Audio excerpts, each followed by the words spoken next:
On Thursday, the chairperson of the National Youth Council, Jacob Eyeru, led a group of youth to Parliament to petition the Speaker over the budget cuts. Yes, please. We have come to petition Parliament about the budget cut of the National Youth Council. They argued that the cuts to their budget would stop them from meeting their planned projects, which they say are supposed to benefit the youth in the country, before questioning the rationale for the move. That is why we are not happy with the idea that our budget can be cut and things continue as normal.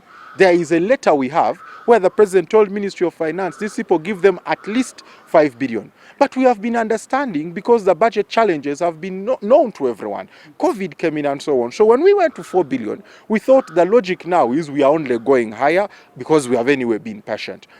According to the National Youth Council Act 2003, the body's objectives are to organize the youth of Uganda in a unified body, to engage the youth in activities that are of benefit to them and the nation, and to protect the youth against any kind of manipulation.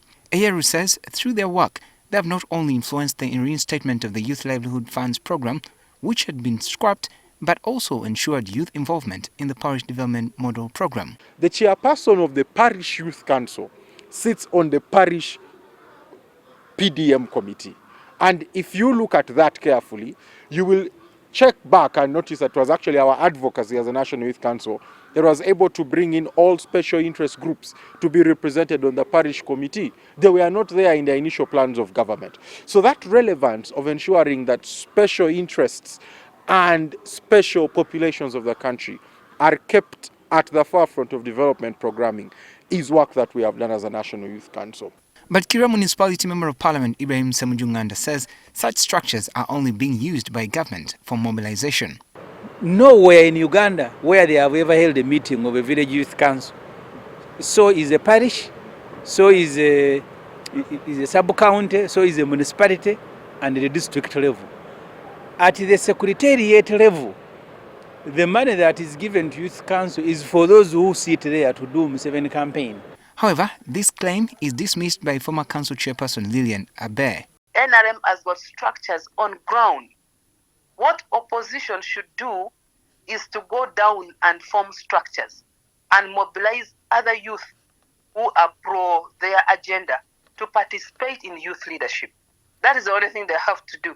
Otherwise, women council, youth council, disability council, all through you still realize that they are all dominated by those who are pro-NRM ideology other than the rest, because of the structure which is stronger on ground. In fact, even the money that is put there should be removed. And that's what I told the Parliament. So if I am going to retain, I will retain the council for the elder. The rest I will scrap and the money taken away. However, Eyeru, who had missed the regular meeting of the lower level youth councils, blames it on inadequate facilitation.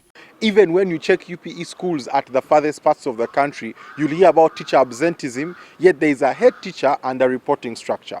The logic is simple. When you don't facilitate something, you kill it. I think there are two issues here.